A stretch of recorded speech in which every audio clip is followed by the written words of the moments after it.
తర్వాత మీకు తెలిసి ఇవాళ నవంబర్లో జరిగిన స్ట్రక్చర్ మీటింగ్లో మనం కొన్ని సమస్యలు మాట్లాడాం. దాని మీద కమిటీ చేశారు. దాన్ని ఇప్పుడు నిన్న చైర్మన్ లెవెల్లో మాట్లాడినప్పుడు 7వ తారీఖు నాడు సరే దాన్ని పరిష్కారం చేసుకోండి అని ఆయన చెప్పాడు. దాని మీద ఇచ్చేస్తారు. అట్లనే ముఖ్యంగా మనకి ఇన్కమ్ ట్యాక్స్ సమస్య ఉంటుంది. మరి ఇన్కమ్ ట్యాక్స్ ఇవాళ కోల్ ఇండియా కార్మికులకి కంపెనీ వాళ్ళే అలవెన్సుల మీద మొత్తం కట్టరు. అక్కడ కూడా మనకు వచ్చే అలవెన్సుల మీద ఇన్కమ్ ట్యాక్స్ ఏదైతే పడుతుందో దాన్ని కంపెనీ వాళ్ళు కట్టిస్తున్నారు. దాన్ని కూడా మనకి ఇవ్వాలని చెప్పేసి అడిగాం. సరే ఆయన ఏమన్నాడంటే మేము ఒప్పుకున్నా మళ్ళీ దీన్ని మేము పర్మిషన్ తీసుకోవాలి గవర్నమెంట్ నుంచి, మేము ఇది చేస్తాం, దాని విధి విధానాల కొరకు కమిటీ చేసి రాస్తామని చెప్పాడు.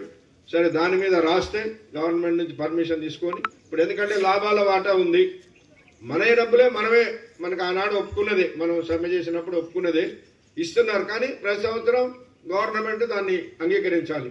కాబట్టి అట్లనే ఇది కూడా గవర్నమెంట్కి రాసి అంగీకారం తీసుకొని దాన్ని పరిష్కారం చేస్తామనే మా పద్ధతిలో వాళ్ళు చెప్పారు, ఒప్పుకున్నారు. ఇన్ ప్రిన్సిపల్ మేము ఒప్పుకుంటున్నాం.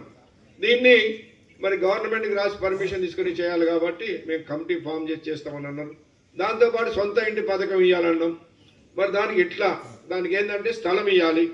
స్థలం ఇచ్చి ఒక 30 లక్షలు ఎంతో మనకి బ్యాంకు ద్వారా ఇప్పిస్తే అది వడ్డీ లేదు కాబట్టి అది ఇల్లు కట్టుకుంటాం, నెలకింత కట్ అవుతుంది మనకి అట్లా సొంత ఇల్లు వస్తుంది.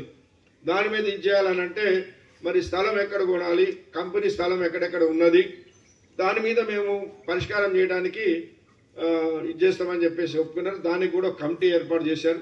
ఆ కమిటీ తొందరగా మరొక 2-3 నెలల్లోనన్నా దాన్ని తొందరగా పరిష్కారం చేయాలని అన్నాం. కమిటీ అంటే సంవత్సరాల తర్వాత లాగదీయొద్దు, మరి దాన్ని తొందరగా పరిష్కారం చేయాలని కూడా చెప్పినాం. సరే మొత్తం మీద యూనియన్స్ కూడా ఇది చేసి కమిటీ చేస్తాం.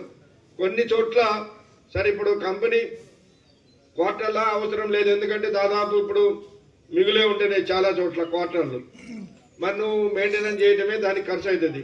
మళ్ళీ నువ్వు ఆ డబ్బు పెట్టి మనకి ఏదైనా జాగా కొనిస్తే అంటే దగ్గరలో మరి బాగా రేటు ఉంటుంది కదా అంటారు. మేమన్నాం దగ్గరలో ఉన్నది ఒక 3-4 కిలోమీటర్ల దూరంలోనే నాకు ఉంటే అక్కడ కాలనీ ఏర్పడితే అదే సిటీ అవుతుంది. అంతేగాని ఇప్పుడు ఉన్న దగ్గరే ఇది చేయాలని అంటే చాలా రేటు ఉంటుంది, కంపెనీ కూడా ఇది చేయలేదు కాబట్టి దాని సూటబుల్ జాబ్ అనేది ఉండే. ఈ 10 సంవత్సరాల నుంచి దాన్ని తీసేసాను. పాపం ఎడోర్ మీద అనిపించైనా జనరల్ మధురుగా పోయి చేస్తున్నారు. మనం రాగానే మరి ఇప్పటికే ఆలస్యం అవుతుందంటే కమిటీ పెట్టారు, కొంతమందికి ఇచ్చారు, దాని మీద జరిగింది. కానీ దాన్ని రెగ్యులరైజ్ చేయాలి.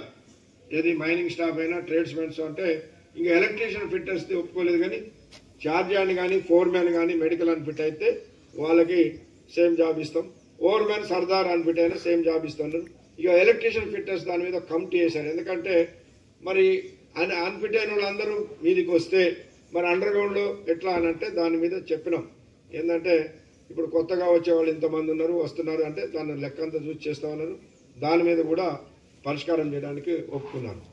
ఇట్లనే సింగరేణిలో మనకి మొదటి నుంచి కూడా కొన్ని అలవెన్సులు ఉన్నాయి, కోల్ ఇండియాలో లేవు. జేబీసీ వేజ్ బోర్డులో ఉంటేనేమో ఆటోమేటిక్గా ఇప్పుడు మనకి నైట్ షిఫ్ట్ అలవెన్స్ ఉంది, ట్రాన్స్పోర్ట్ సబ్సిడీ ఉంది. ఇట్లాంటి అలవెన్సులు వేజ్ బోర్డులో ఉంటే ఆటోమేటిక్గా అది పెరుగుతాయి. వేజ్ బోర్డులో లేని ఉన్నాయి. ఇప్పుడు మన రూప్ హోల్డింగ్ అలవెన్స్ ఉన్నది, వేజ్ బోర్డులో లేదు. అట్లనే ఇంకా 11 రకాల అలవెన్సులు ఉన్నాయి సింగరేణిలో.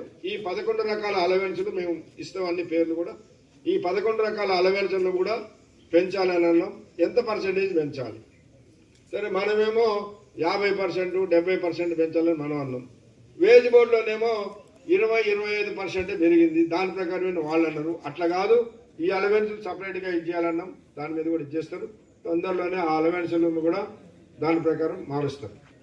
సరే ఇవన్నీ ఏంటంటే ఒక రోజులోనే అన్నీ ఇది అయిపోవు. దీని మీద స్థూలంగా కొన్ని మాట్లాడినాం.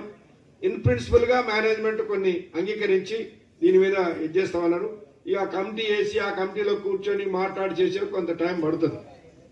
ఇక మనోళ్ళు ఉంటారు, రేపే నేను స్టేట్మెంట్ ఇచ్చారు, మీరు ఇది ఇవ్వాలి అమలు కాలేదంటే అది కరెక్ట్ కాదు. ఎందుకంటే దాని మీద కమిటీ వేసి పరిష్కారం చేస్తామన్నారు. ఇన్ ప్రిన్సిపల్గా మాత్రం అంగీకరించారు. దీని మీద మరి తొందరగానే అవన్నీ చేపించి మళ్ళీ రాతపూర్వకంగా రాసుకున్న తర్వాత అగ్రిమెంట్ సంతకాలు పెట్టుకున్న తర్వాత మళ్ళీ మీకు తెలియపరుస్తామని కూడా చెప్తూ, ఏదన్నా కామెంట్స్ ఒక్కటే దయచేసి ఆలోచన చేయాలి. ఇవాళ రేపు ఏంటంటే సరే ఏ యూనియన్ ఎప్పుడు ఏఐటీసీ గెలవదు, మీరు కూడా చూస్తున్నారు. ఎలక్షన్లు పెడితే ఏ యూనియన్ గెలిస్తే ఆ యూనియన్ తోటి మేనేజ్మెంట్ మాట్లాడాలి. మేము అప్పుడు టీబీజీ కేసు ఉన్నప్పుడు కూడా అదే చెప్పినాం.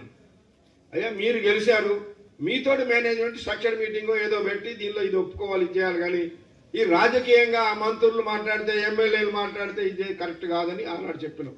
సరే అప్పుడున్న నాయకులకు కూడా తెలుసు, వాళ్ళు కూడా కొంతమంది సీనియర్లు ఉన్నారు అప్పుడు అందులో కూడా. కానీ వాళ్ళు ఏం మాట్లాడలేరు, ఎందుకంటే వాళ్ళదే పార్టీ ఉన్నది, వాళ్ళదే యూనియన్ కాబట్టి మాట్లాడలేని పరిస్థితి ఉన్నది అప్పుడు. సరే వాళ్ళు మాట్లాడలేకపోయారు. వాళ్ళకి మాకు చెప్పేవాళ్ళు కరెక్టే, ఈ ఎమ్మెల్యేలు వచ్చేసుడేంది, ఈ ఎంపీలు వచ్చేసుడేంది, ఈ మినిస్టర్లు ఏంది, మేము గుర్తింపు సంఘంగా మమ్మల్ని కార్మికులు ఇప్పుడు మీరు ఎమ్మెల్యేలుగా గెలిచారు, ఎంపీలుగా గెలిచారు, లేదా కౌన్సిలర్గా గెలిచారు, కార్పొరేటర్గా గెలిచారు. మీ పని ఏంటిది? మిమ్మల్ని కార్మికులు గెలిపించింది దేనికి? అక్కడ అభివృద్ధి చేయమని. ఆ అభివృద్ధి విషయంలో ఏమైనా కంపెనీ ఇక్కడ దగ్గరలో ఉన్నారు కాబట్టి సహకారం తీసుకుంటామంటే మాకు అభ్యంతరం లేదు. కానీ ఆనాడు నుంచి కూడా వీళ్ళు చేస్తున్నది ఏంటంటే, ఆనాడు టీఆర్ఎస్ ఉన్నప్పుడు ఏలు పెట్టిపోయారు. మనం అప్పుడే దాన్ని కరెక్ట్ కాదన్నాం. ఇప్పుడు వీళ్ళు వచ్చిన కాలే పెడతాను. ప్రతిదీ ఏంటిది?